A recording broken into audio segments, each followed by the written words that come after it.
recommendation is that we will all commit to this blueprint. So before we do that, I think it's very fair that we should define what is a blueprint. And in simple layman's terms, a blueprint, well, that is an outline plan of action. Let me say that to you again. A blueprint is an outline plan of action. And in this case, because the theme says it's NSBE's blueprint, we need to say, what is NSBE's plan of action? Now, I can tell you this. I've been around folks enough to know that when you start talking about something about a plan of action or a blueprint, some people are going to say, I don't understand why we need a blueprint. I thought for 30 some odd years we've had a pretty good blueprint. Now, there are those among us who believe that the blueprint, that we don't need a blueprint, are more than willing to hear that. But I stand in a camp where I think that we need a blueprint. So let's assume that we got two separate camps. One camp that says, Brother E.D., we don't need a blueprint. And another camp that says, I think we need a blueprint. Well, then both of us are sitting on subjective arguments. And I've always come to believe this, Mr. Rutherford. Men lie, women lie, but what happens, Mr. Rutherford? Numbers don't lie. Numbers don't lie, family. And so if men lie, women lie, but numbers don't lie, I'd like to have your attention on what we see here. This is a statistic that says to me that the National Society of Black Engineers absolutely needs a new blueprint. Yes, we can. And this is from the Shots Foundation. The brother that you see there was a longtime friend of mine within the NAACP, Dr. Jackson, who now works with the Shots Foundation. And every year he puts out one of the most extensive and comprehensive report cards on that of black males. So family, if you stand in the camp that says we don't need a blueprint, then someone should explain to me, why is it that according to this report, that the 2007-2008 graduation rates for black males in this country was only 47%.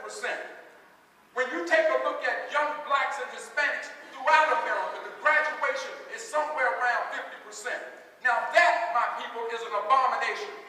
We as black folks in America are arguably some of the most gifted and wealthiest people of our descent in the history of this world. There has never been a group of black people ever in the history of the world who has had the kind of resources that we have before us today. And yet, we stand as one of the most embarrassing group of people when we can sit here and now accept that less than 50% of our children can graduate high school.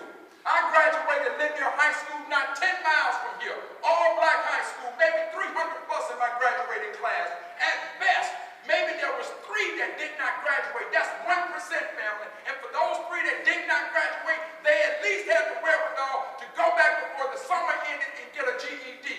But today, we look at figures like this second one that says New York City, one of the largest districts in this country, is graduating what? Is only graduating 28% of young black brothers? If indeed this is the situation, and we feel that we don't need a new blueprint, I tell you that the next 30 some odd years for the National Society of Black Engineers would be an absolute failure. Anybody that can look at these numbers and say that we don't have to put together a new blueprint, I say to you that you're blind and you don't belong here. Now, there are some in history who felt like they did not need to change their blueprint. There were some who said, here at NSBE, look at us.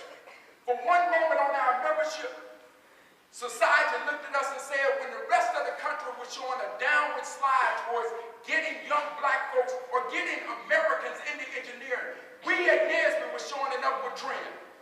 But believe me, last year when we saw that downward tick, we went from nearly 36,000 and dropped down to just under 30,000.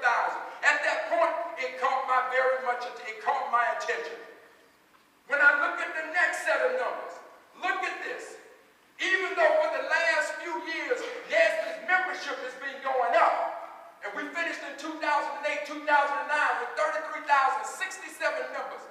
But I hearken you to look at the numbers of engineers awarded to blacks in 1988 and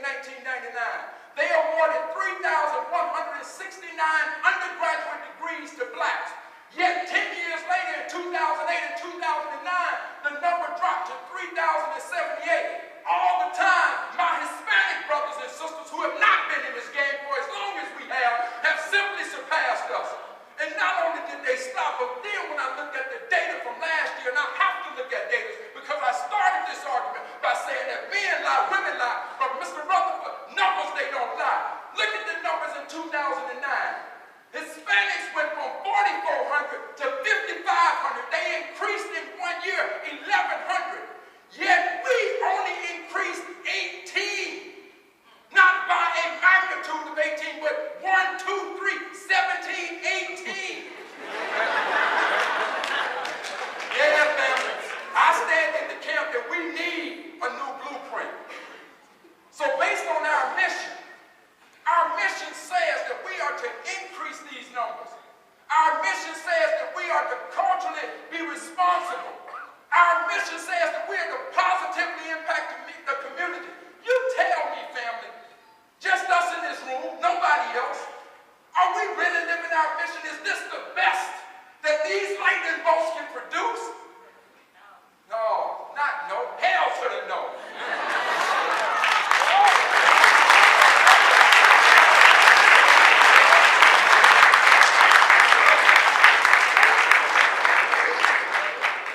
But I told my mother I would be careful with my language, so that's about as graphic as I'm going to get my mom. So I want to say this to you. There are those in the camps who feel we don't need to change what we're doing. What we're doing is good enough. History is riddled with those. I can remember very clearly a year ago today, I was looking at CNBC, and I saw William Ford Jr. come up on CNBC, and William Ford Jr. is the great-grandson of Henry Ford. And when he came on the television program, they was talking about the rise and fall of Ford.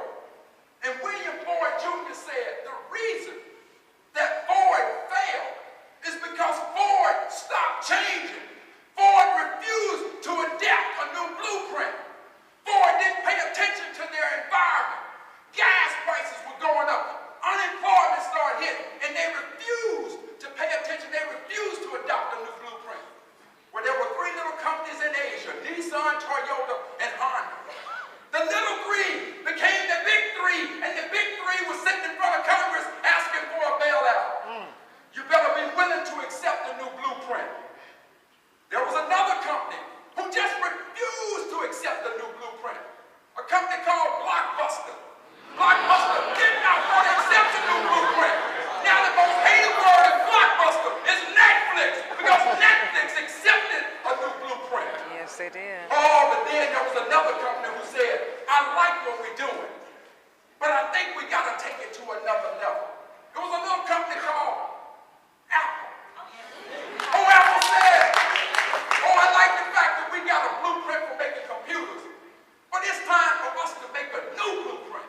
So all of a sudden, Apple, with their new blueprint, started making the iPod, the iPad, the iPhone, now Apple, because they came with a blueprint. I can remember when I was young, and I can remember when I wanted Mama to pop some popcorn. Y'all don't remember this because you're way too young. We had a big old black skillet. We put butter in there, and we put that popcorn in there, and we just worked it. We worked that popcorn. Work it. It took about 5, 6 minutes before you heard the first kernel pop. But once they started popping, it was exciting. But here's the thing. Jiffy Pop stayed there. They didn't accept the new blueprint. Orville Redenbacher came in with a new blueprint. Because see, with Jiffy Pop, you just got popcorn. With Orville Redenbacher, you got popcorn, kernel corn, nacho cheese going, low salt,